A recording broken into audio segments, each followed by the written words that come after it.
Welcome back. It's Vernon again.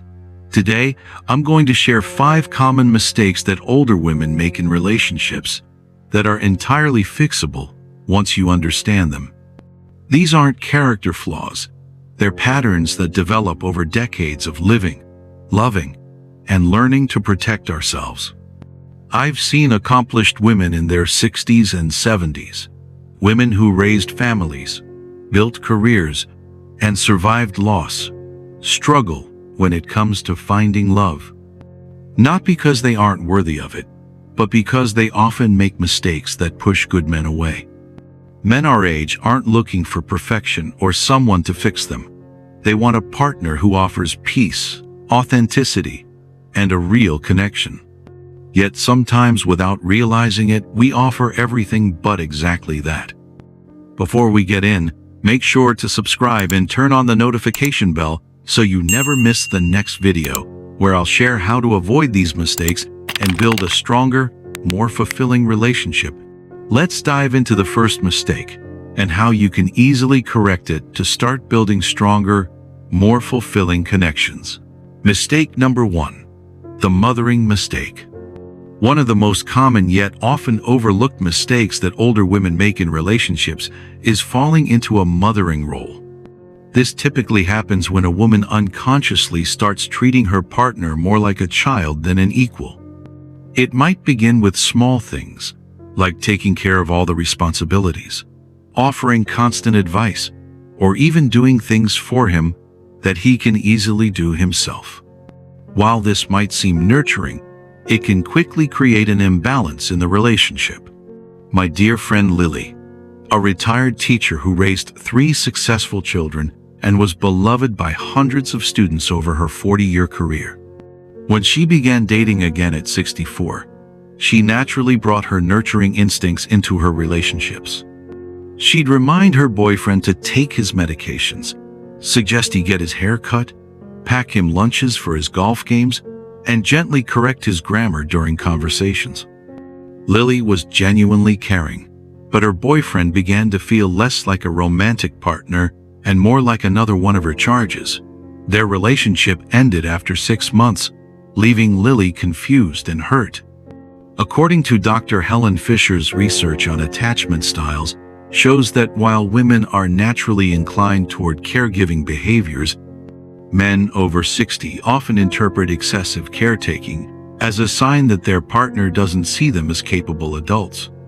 Men, especially those in their later years, don't want to feel like they're being parented by their partner. They're looking for someone who can be their equal, someone who can share in the responsibilities, joys, and challenges of life without feeling like they're constantly being managed or corrected. When you take on a mothering role, even with the best intentions, you unintentionally diminish the romantic dynamic and can make your partner feel more like a dependent than a partner. The solution isn't to stop caring, but to redirect that caring energy in a healthier way. Instead of managing his life or stepping in to solve his problems, appreciate his competence and allow him to handle challenges in his own way.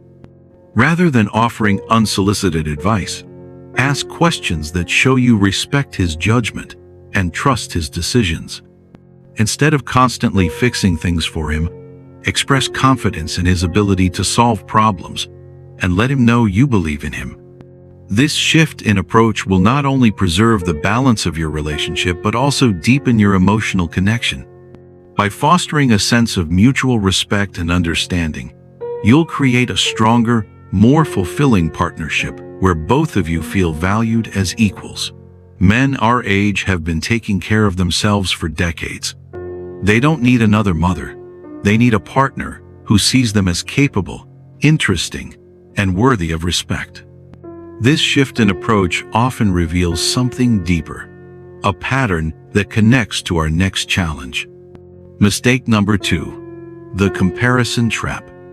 As we get older, it's natural to bring our past experiences into new relationships.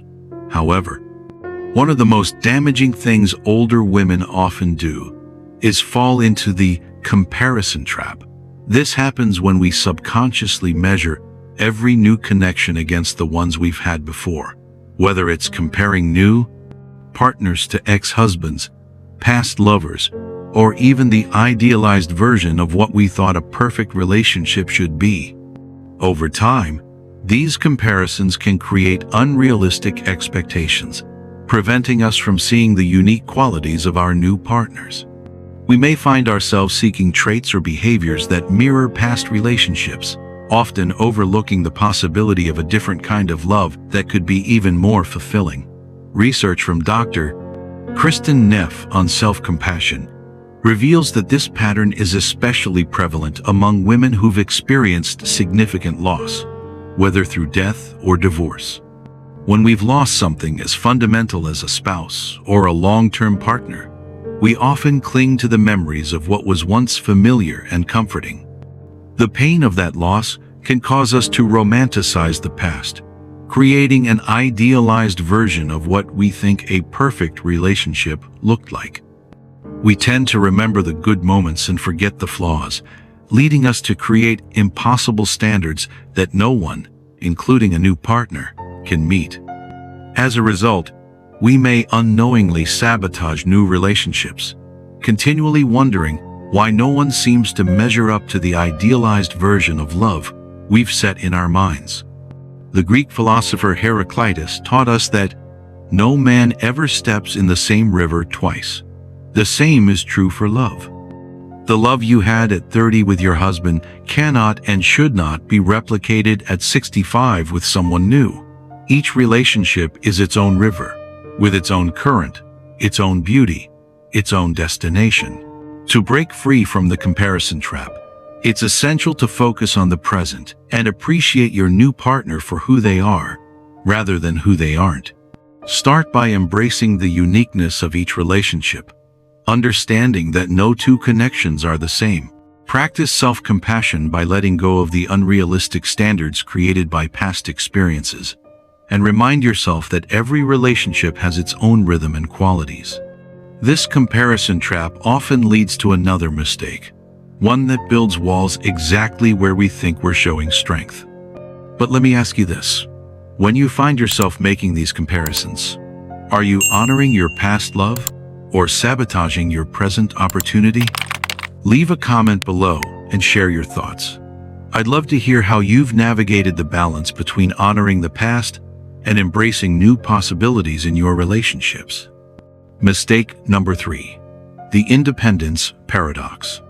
Before we continue, let me briefly touch on what we've discovered so far. We've seen how nurturing can become controlling, and how comparing can become sabotaging. Both of these patterns stem from a deeper issue, the challenge of balancing our hard-won independence with the vulnerability that real connection requires. This brings us to what I call the independence paradox, and it's perhaps the most complex of all the mistakes I've observed. Let me tell you about my sister, Susan, a successful business owner who retired at 65 after building a thriving consulting firm from nothing. She was proud of her independence.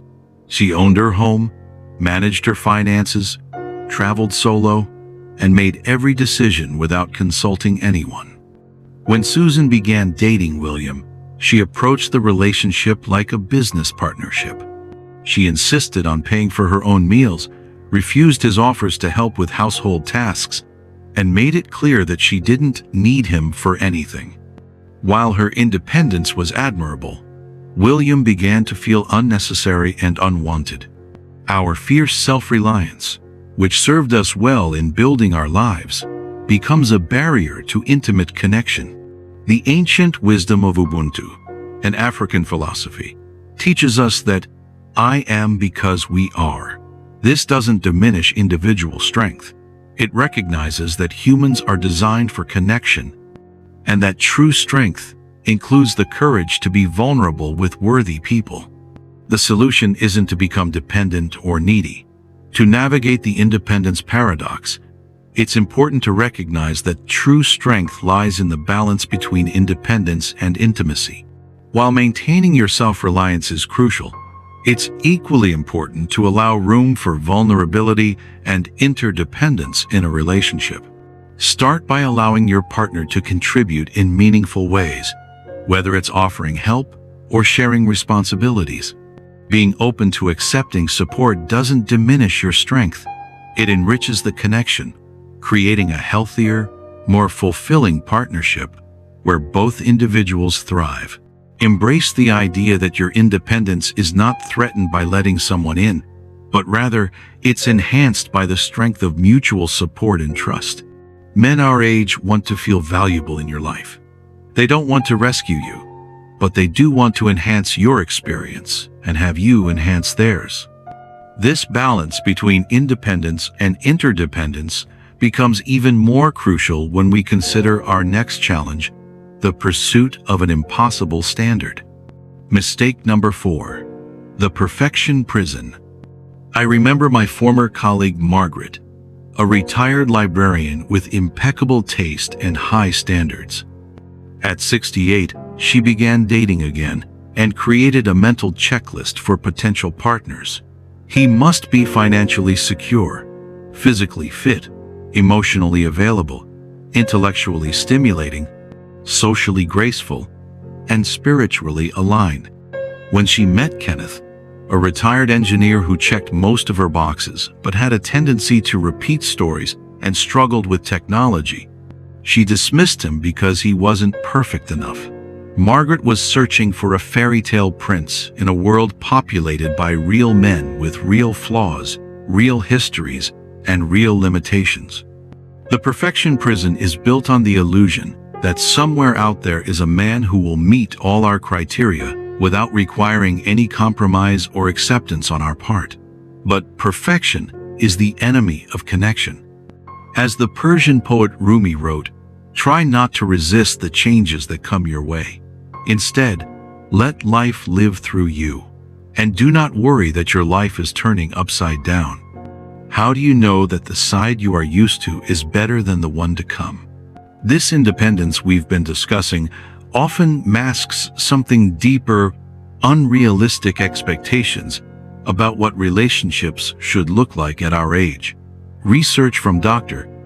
Eli Finkel on relationships shows that as we age, successful partnerships are less about finding someone who meets all our requirements and more about finding someone whose imperfections complement our own. The wisdom here is understanding that at our age, we're not looking for completion. We're looking for companionship. It's important to let go of the illusion that a perfect partner exists. Start by focusing on the qualities that truly matter for a fulfilling relationship, like mutual respect, shared values, and emotional support. Embrace the idea that imperfections aren't weaknesses. They're what make us human and create space for growth and connection.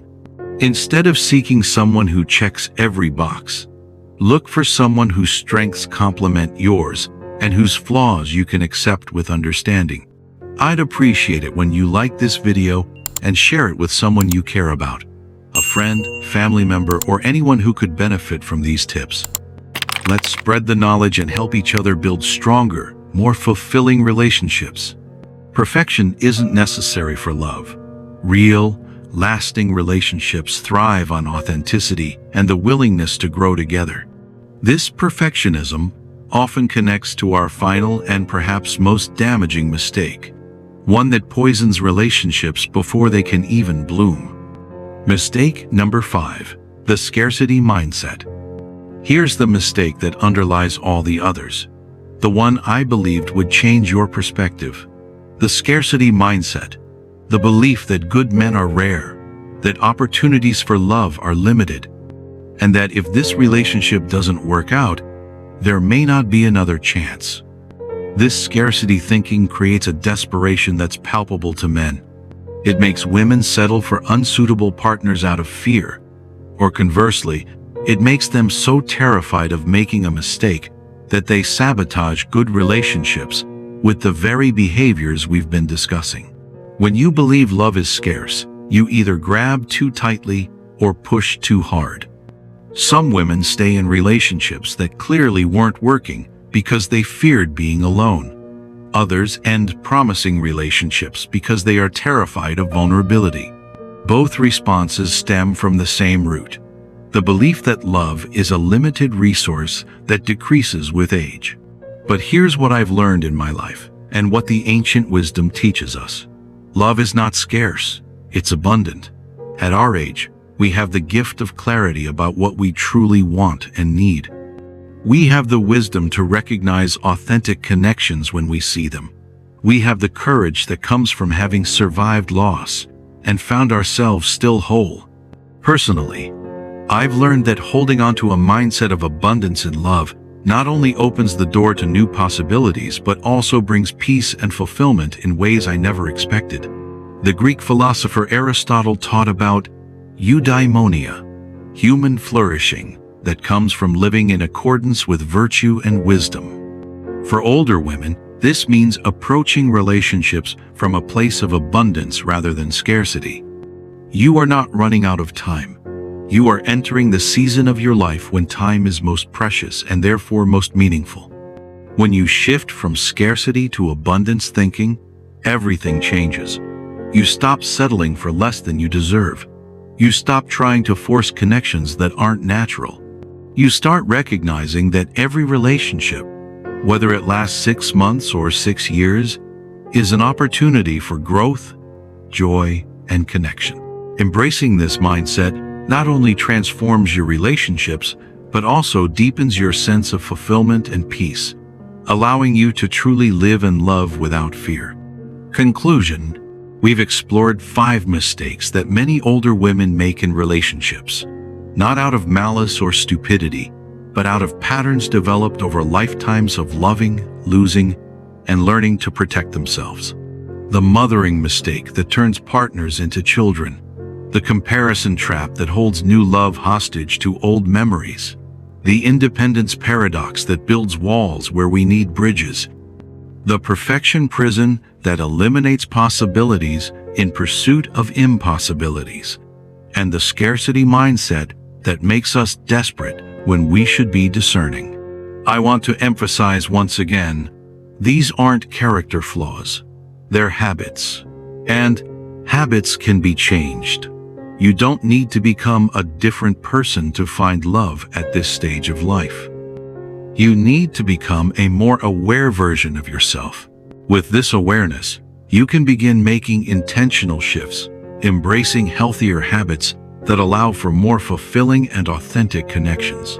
The first step is to recognize the old habits you've developed in your relationships, such as mothering, comparing the past to the present, or excessive independence.